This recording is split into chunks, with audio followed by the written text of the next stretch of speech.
Hello everybody, by Devesh Shri Ram coaching classes एक बार फिर आप लोगों का वेलकम करने आ गया और इस बार लेकर के आया हूँ स्व सहायता समूह का थर्ड पार्ट। और थर्ड पार्ट में हम लोग जानने का प्रयास करेंगे स्व सहायता समूह के आगे वाले बात को, जिसको मैं नहीं बताया हूँ। दो पार्ट में जिसको मैं बताया हूँ उसको अच्छे से समझ लेना और बारी बारी करके सभी पार्ट को समझने का प्रयास करना ताकि समझ में आए। ठीक है। और समझ में अच्छे से और आएगा कब, जब आप नोट्स बनाएंगे। नोट्स को बिल्कुल बनाते जाइए ताकि मैं क्या पढ़ा रहा हूँ वो उसको देखो वहां और देख करके फिर से रिवीजन कर लेना। ठीक है, चलो शुरू करते हैं। आज हम लोग बात करेंगे स्व सहायता समूह के जो एनआरएलएम के अंतर्गत स्व सहायता समूह आता है। एनआरएलएम का फुल फॉर्म मैं बताया था, राष्ट्रीय ग्रामीण आजीविका मिशन। राष्ट्रीय ग्रामीण आजीविका मिशन के अंतर्गत जो स्व सहायता समूह को वित्तीय सहायता दिया जाता है वो किस टाइप का दिया जाता है उसके बारे में आज चर्चा करेंगे। वित्तीय सहायता चार बिंदु में समझने का प्रयास करेंगे। एनआरएलएम के अंतर्गत स्व सहायता समूह को वित्तीय सहायता आरएफ और उसके बाद सीआईएफ और उसके बाद वीआरएफ और उसके बाद एलएफ, ये चार बिंदु को समझने का प्रयास करेंगे कि सबसे पहले क्या है आरएफ, क्या है फिर सीआईएफ, क्या है फिर वी आरएफ, क्या है फिर एलएफ, क्या है, समझने का प्रयास करेंगे। ध्यान देना थोड़ा सा, है ना। आरएफ का मतलब होता है revolving fund. Revolving fund RF है और ये प्रत्येक 9 माह में जो पंचसूत्र का पालन करना, जो स्व सहायता समूह पिछले 9 महीने से पंचसूत्र का पालन कर रहे हैं और उनको एक बार में 10 से 15 हजार राशि दी जाती है और यही आरएफ है। आरएफ का मतलब एक बार और जान लो, रिवॉल्विंग फंड। रिवॉल्विंग फंड और इसके अंतर्गत रिवॉल्विंग फंड के अंतर्गत प्रत्येक 9 माह में पंचसूत्र का पालन करना और जो पंचसूत्र का पालन 9 माह से पिछले कर रहे हैं और उनको उस स्व सहायता समूह को 10 से 15 हजार राशि दी जाती है, यही है आरएफ। ठीक है। फिर दूसरा बात करेंगे सीआईएफ।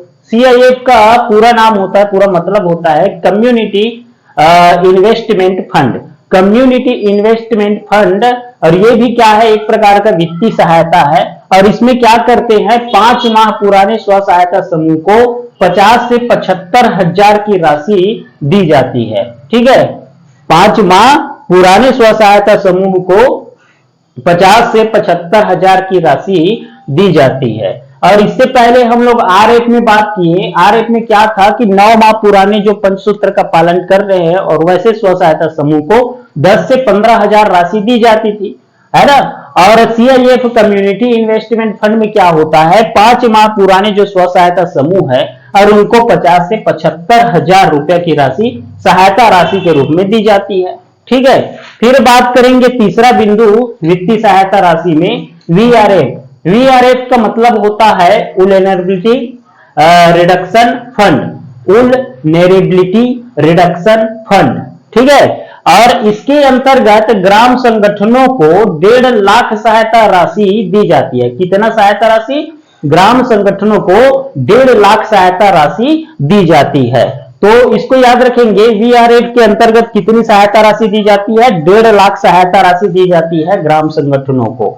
फिर बात करेंगे एलएफ। एलएफ का मतलब होता है livelihood fund. Livelihood fund LF का मतलब होता है। और इसमें क्या करते हैं, सूक्ष्म लघु उद्योगों के लिए सहायता राशि दी जाती है। एलएफ के अंतर्गत क्या करते हैं, सूक्ष्म लघु उद्योग के लिए सहायता राशि दी जाती है। चाहे जितना भी है सूक्ष्म लघु उद्योग के लिए सहायता राशि दी जाती है। एक बार मैं फिर से रिवीजन कर रहा हूं। एनआरएलएम के अंतर्गत स्व सहायता समूह को वित्तीय सहायता का क्या प्रावधान है, तो सबसे पहले मैं बताया आरएफ के बारे में। आरएफ के बारे में बताया रिवॉल्विंग फंड है और प्रत्येक 9 माह पुराने जो पंचसूत्र का पालन कर रहे हैं वैसे स्व सहायता समूह को 10 से 15 हजार राशि दी जाती है। फिर बताया मैं सीआईएफ। सीआईएफ भी क्या है, एक वित्तीय सहायता राशि है। और इसमें क्या होता है, ये इसका मतलब बताया मैं कम्युनिटी इन्वेस्टमेंट फंड। इसमें 5 माह पुराने जो पंचसूत्र का पालन कर रहे हैं या 5 माह पुराने स्व सहायता समूह है उनको 50 से 75 हजार की राशि दी जाती है। फिर बताया मैं वीआरएफ। वीआरएफ का पूरा मतलब बताया मैं, फुल फॉर्म इसका वुल्नरेबिलिटी रिडक्शन फंड। और इसमें क्या होता है, ग्राम संगठनों को 1.5 लाख रुपए सहायता राशि दी जाती है। फिर मैं बताया एएलएफ के बारे में, लाइवहुड फंड। लाइवहुड फंड में क्या होता है, सूक्ष्म लघु उद्योगों के लिए सहायता राशि दी जाती है। इनमें से बहुत सारा प्रश्न बनता है, याद रखेंगे, इसको अच्छे से समझने का प्रयास करेंगे, ठीक है। फिर बात करते हैं स्व सहायता समूह को ऋण की पात्रता, है ना। फिर बात करेंगे स्व सहायता समूह को ऋण की पात्रता। स्व सहायता समूह को ऋण की पात्रता किस टाइप का प्रावधान किया गया है, तो याद रखेंगे, इसको समझने का 4 बिंदु में प्रयास करेंगे समझने का। पहला बिंदु ये कहता है कि ऋण की पात्रता कब होगी स्व सहायता समूह, जब स्व सहायता समूह पिछले 6 माह से सक्रिय हो। अगर 6 महीना से सक्रिय है कोई स्व सहायता समूह तो उसको ऋण की पात्रता होती है, और 6 माह से कहीं नीचे गया तो उसके बारे में भी मैं बताऊंगा। पहले ये जान लो कि स्व सहायता समूह पिछले 6 माह से सक्रिय होना आवश्यक है ना। तो ये पहला बिंदु हो गया, स्व सहायता समूह पिछले 6 माह से सक्रिय होना आवश्यक है। किसके लिए, स्व सहायता समूहों को ऋण की पात्रता के लिए पिछले 6 माह से सक्रिय होना आवश्यक है। फिर बात करेंगे दूसरा बिंदु ये कहता है ऋण पात्रता के लिए कि अक्रिय स्व सहायता समूह, ऐसे स्व सहायता समूह जो अक्रिय हो गया हो, है ना। सक्रिय और अक्रिय समझ रहे हो ना। ऐसे स्व सहायता समूह जो अक्रिय हो गया हो, तो अक्रिय स्व सहायता समूह को पिछले 3 माह में सक्रिय होना जरूरी है, ठीक है। अक्रिय स्व सहायता समूह पिछले 3 माह से सक्रिय हो, है ना, तब वह ऋण की पात्रता होगी वैसे स्व सहायता समूह को। और तीसरा बिंदु ये कहता है कि पंचसूत्र का पालन करता हो।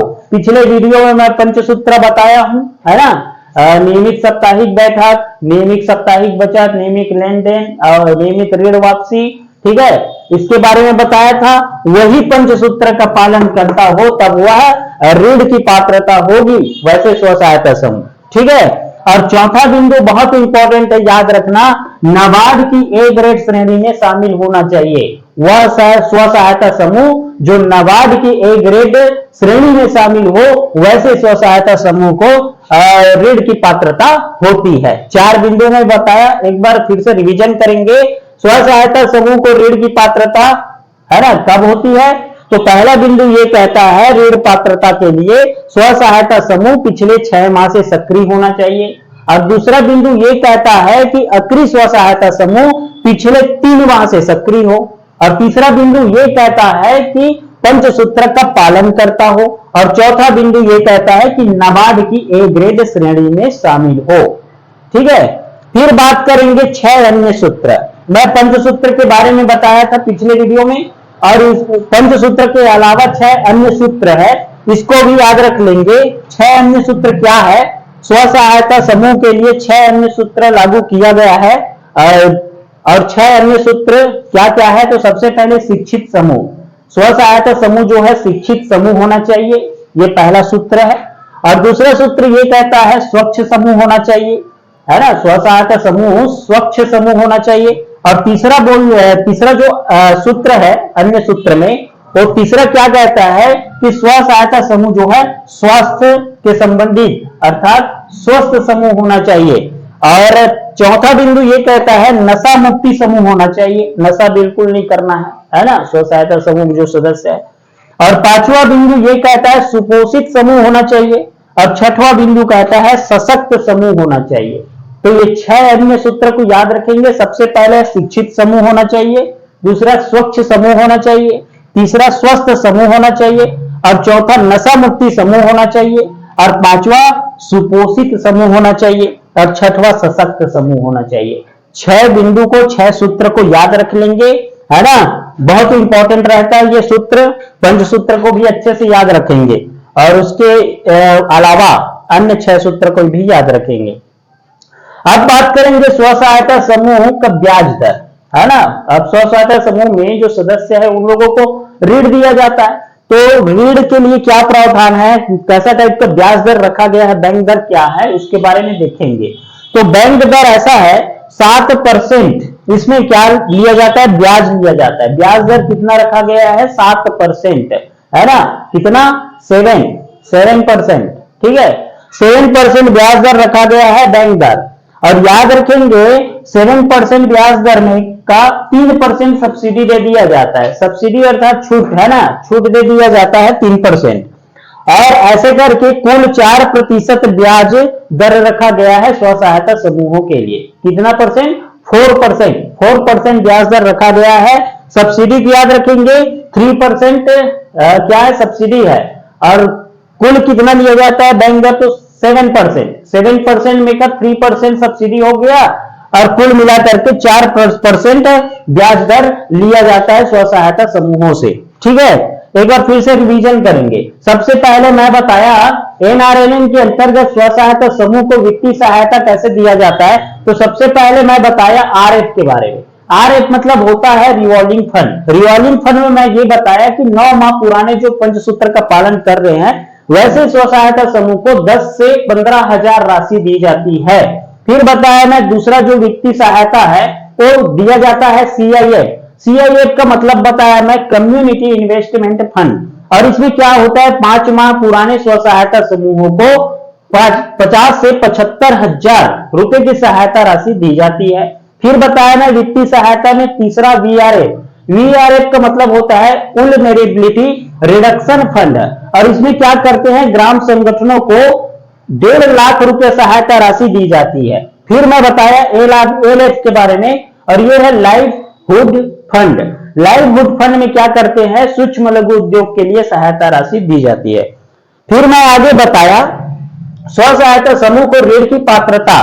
तो इसमें क्या होता है स्व सहायता समूह पिछले 6 माह से सक्रिय हो, है ना, तब ऋण की पात्रता होगी। दूसरा बताया अक्रिय स्व सहायता समूह पिछले 3 माह से सक्रिय हो गया हो, है ना, तब ऋण की पात्रता होगी। फिर बताया मैं पंचसूत्र का पालन करता हो। और फिर बताया मैं नाबार्ड की ए ग्रेड श्रेणी में शामिल होना चाहिए, है ना। फिर बताया मैं स्व सहायता समूह के 6 अन्य सूत्र के बारे में। सबसे पहले स्व सहायता समूह शिक्षित समूह होना चाहिए, फिर स्वच्छ समूह होना चाहिए, फिर बताया मैं स्वास्थ्य समूह होना चाहिए, फिर बताया नशा मुक्ति समूह होना चाहिए, फिर सुपोषित समूह होना चाहिए, फिर सशक्त समूह होना चाहिए। फिर आगे बताया मैं स्व सहायता समूहों के ब्याज दर। ब्याज दर में बैंक दर 7% रखा गया है, 3% सब्सिडी दिया जाता है और कुल मिलाकर के 4% ब्याज दर रखा गया है स्व सहायता समूहों में। ठीक है, उम्मीद है आप लोगों को अच्छे से समझ में आया होगा और नेक्स्ट पार्ट जल्द बनाऊंगा मैं। ऐसा है कि चौथा पार्ट में हो सकता है कि लगभग ये समाप्त हो जाए स्व सहायता समूह, और कोशिश करूंगा समाप्त करने का। 4 ही पार्ट बनाएंगे इसको और सभी पार्ट को अच्छे से देखना ताकि पूरा समझ में आ जाए। वैसे सभी लोगों को स्व सहायता समूह पता होगा, लेकिन स्व सहायता समूह एक्चुअल में क्या है, क्या प्रावधान क्या है, ये पता नहीं है ना। ठीक है, तो और मेरा वीडियो पूरा वॉच करिए। जिन लोग सब्सक्राइब नहीं किए हैं उन लोग सब्सक्राइब कर लेंगे। मैं देखता हूं मेरा वीडियो शेयर होता है वहां कौन कौन देख रहे हैं और कौन कौन सब्सक्राइब किए हैं, है ना। ठीक है, चलो ठीक है, थैंक यू, जय हिंद।